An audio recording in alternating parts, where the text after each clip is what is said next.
Good morning, guys. I have been up, I think, since 5 o'clock this morning, but I didn't know it was 5 o'clock in the morning because unfortunately last night, both my phone went dead and both of my batteries were dead and my camera battery was dead. Now that's one of the problems you have when you're walking the coast. So if you go into a coffee shop, thank you Stormy Cup, you always automatically you plug in your charger and you try to get a really soft seat. Can you hear me because of the wind? But anyway, so last night I was here thinking, I have got the most incredible, amazing spot I could ever have imagined. And I've done a video, so I'll put it on later. And I couldn't share it. I took some videos, took some pictures, and talked to some friends for a little bit. And then everything went dead. So there was nothing I could do. And I was sitting here on my own, just looking at this glorious sight all around me. And this bearded Irishman came my way. And his name was Ron. And he has a wife called Jill. And they're staying at the caravan park nearby. And he offered to take one of my chargers back. So I'm waiting for him to bring it back. And then I'll plod on, or I'll walk over there and see if I can find him. And an absolutely lovely man. And he asked how I was and what I was doing, and he said, could he say a prayer for me, for my protection? So Ron and I, oh, the internet went off. So off he went with my charger, and I sat here looking at the beauty all around me. And I thought about my friend yesterday who was feeling a bit despondent that people were sort of, well, anyway, my friend that was feeling a bit despondent, and I thought about her and how sometimes people make you feel without even knowing you, or through gossip and things like that. And I thought about all of that, and I thought, you know what? It's the joy that you bring to others, and those that bring so much into your life, and you that bring things into their life. The people that, I can show you. Anyway, I'll stop waffling about that, but the people that you don't meet aren't meant to meet you. Oh, this way, the wind. Anyway.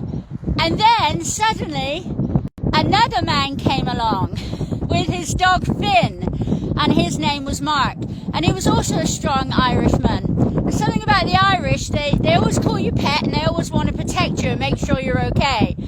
And I think they've got this long history of loving their mothers and just being generations of, I don't know how to explain it. But anyway, they're very they just want to make sure you're okay. And so Mark and his dog Finn came over to see me, and we had a chat and everything, and he said his wife Claire would love to meet me.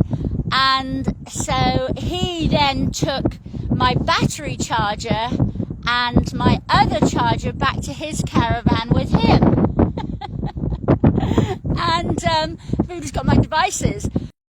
And then off he went. I played with Finn for a little bit, took a video of Finn digging in the sand with his rock. Beautiful Cocker Spaniel, beautiful, beautiful dog. And then later on in the evening, along comes Mark, hand in hand with his lovely wife Claire, with a bit of purple passion in her hair. And they're holding a bag, and in the bag is, and Finn's obviously coming along, and I take some pictures of them. And in the bag was a bottle of red wine, a bottle of white wine, and 3 glasses, and a Coke, and a bag of crisps for me. And it was just absolutely, just like my poem says, in Ireland you're never a stranger. Because the warmth in my heart that I felt, that these, I'm going to cry, that these people had taken the time to come out and see this hobo on the beach, this woman, this rainbow woman on the beach, that they'd come back to sit and talk to me, and we had such a lovely chat and drank some wine. And I'll tell you what, literally, I had half a glass of white wine. I normally have it with lemonade because I'm a wimp. And that glass of white wine, I slept all the way through the night. I didn't wake up once through the night. I fell asleep listening to the sea, and it was absolutely beautiful. And I didn't even know what time I woke up this morning because I had no phone. I should carry a watch, really. My phone was dead, so I had no clue what it was. I think I woke up right before the sun came up, so I think it's about 5 o'clock in the morning, and it was just absolutely magical. And normally it's about me and my camera and my phone and my Facebook, and suddenly there was this just magic moment that it was just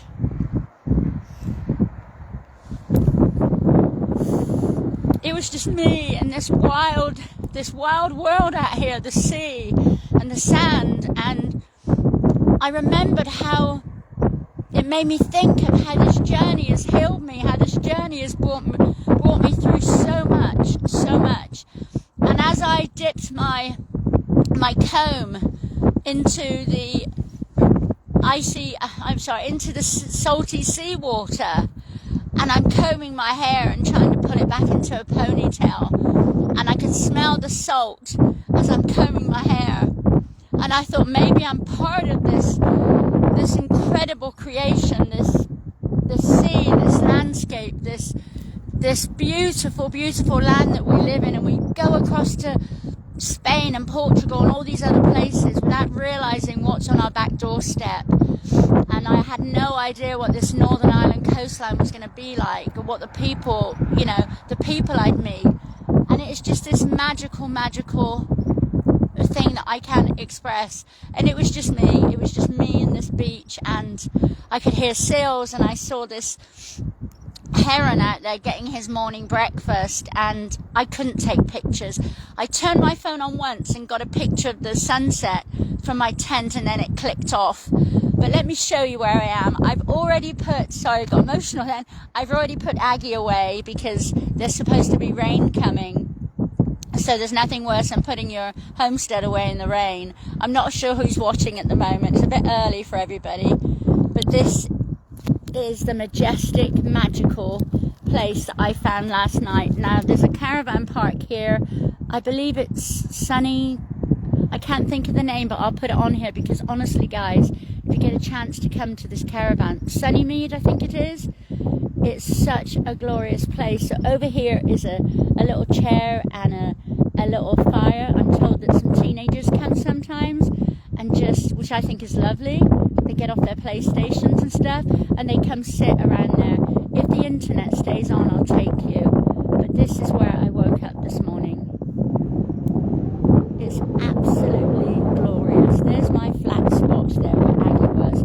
I did take some pictures that I will show you on my blog. And I was Mrs. Bouquet, not Mrs. Bucket, because I had my own chair. So I've got a little chair there in a little corner. And my homestead was right there. It is absolutely beautiful. Hi, Lorraine. Hi, Miss or Mrs. Leverage. Hi, Ruth. Good morning. How are you? I don't know the name of this beach. I should look at my map in a minute, but this is glorious. I can hear seals making their noise over there, if you can hear me. And there were herons. It was absolutely glorious. There's something so magical about the Northern Irish people and the coastline. It is incredible. Don't always think about going overseas because you want to get that suntan, guys. Look what's on your back doorstep. It is just beautiful. You can get the ferry across from Scotland, and it's just lovely. Let me see if I can walk down carefully and show you. Hopefully the internet won't go off. But I had a wonderful night's sleep right there. There's my flat spot. Leave no trace. And I met some wonderful people yesterday. So this is my little spot I had. There is even a bucket and spade. And this is something I think should be banned.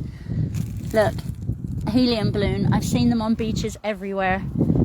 And please don't let balloons off in memory of somebody. Please pay a donation to a yacht club, an old people's home, buy a new playground piece of equipment for an infants or junior school that has 1980s play equipment and might need something new. Please give some money to an activities fund and an old people's home. Stop letting off balloons, guys. There's no one up in heaven saying thank you very much for all those balloons you're setting off. And all it's doing is destroying the coastline and wildlife, sea life. But look, over here is... So that was my spot right there.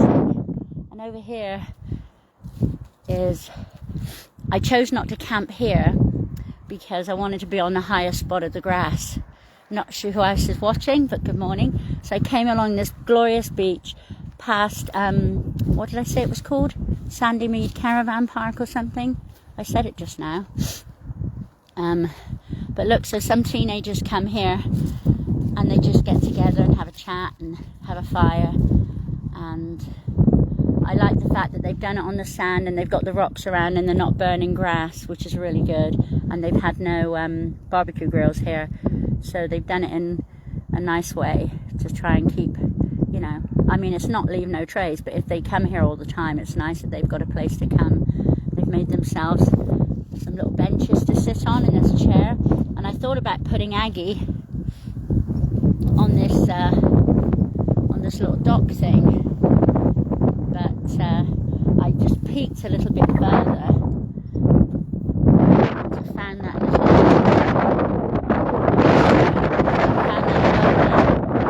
grassy spot, and it has been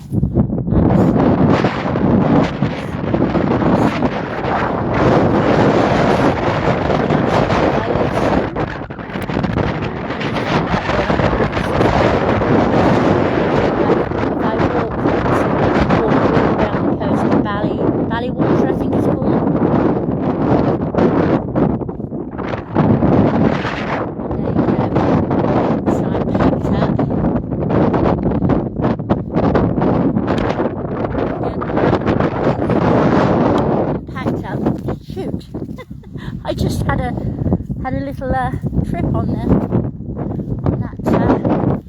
thing. I should know where I'm going.